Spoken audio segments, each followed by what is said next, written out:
wenn es dem internationalen Finanzjudentum in und außerhalb Europas gelingen sollte, die Völker noch einmal in einen Weltkrieg zu stürzen, dann wird das Ergebnis nicht der Sieg des Judentums sein, sondern die Vernichtung der jüdischen Rasse in Europa. The year is 1941. Adolf Hitler and the Nazis have taken over most of Europe. On the Axis side, also known as the Nazi side, were Germany, Italy, Japan, Finland, Slovenia, Hungary, Romania, Thailand, Persia, and more. In an attempt to provoke the previously neutral United States, the Japanese bombed Pearl Harbor, Hawaii, on December 7, 1941. On December 8th, the Japanese also attacked the Philippine Islands. On the same day, the United States and Britain declared war on Japan. On December 22, 1941, the Japanese invade Luzon in the Philippines. 4 days later, Manila was declared an open city by the U.S. government. When a city is declared open, the attacking armies of the opposing military will then be expected not to bomb or otherwise attack the city, but to simply march in. The concept aims at protecting the historic landmarks and civilians who dwell in the city from an unnecessary battle. But the Japanese bombed it anyway. What was your life like growing up before the war?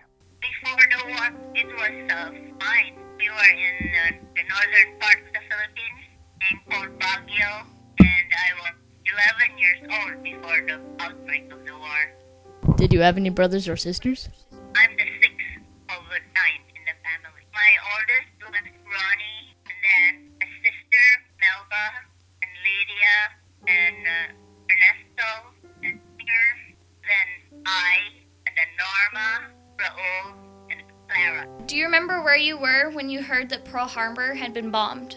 Harbor, no, but what I remember very well is when the Japanese came to the 3 days, I guess, after Pearl Harbor. Yeah. So we were there, and then the plane started to come and we saw bombing, but then we were far from where we were. Did you have any warning that the Japanese were going to come? No, that I remember. Shortly after that, of course, my dad had to go to war. Were you required to evacuate? Yes. After 2 years, that's in 1943, we evacuated. We went there with my aunt and sister and my younger brother, and we lived in Chamorros, the old city in Manila.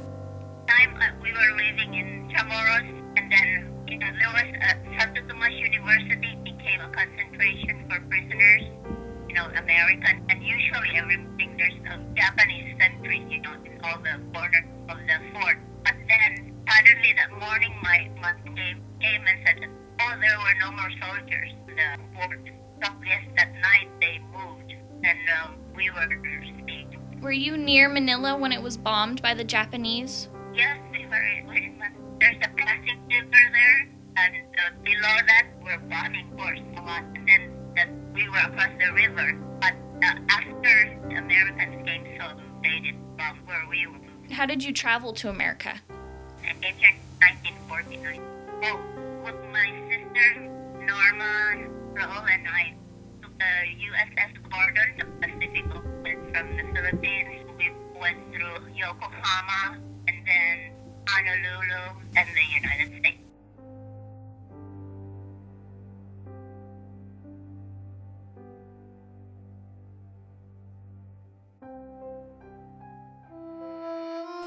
We were touched by this woman's story of her childhood and how she overcame adversity at such a young age.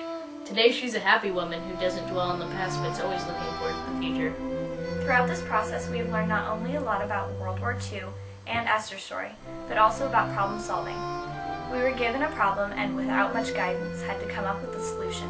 This applies to the real world and how it will be when we have our first job. We would like to thank all the people who helped make this project possible.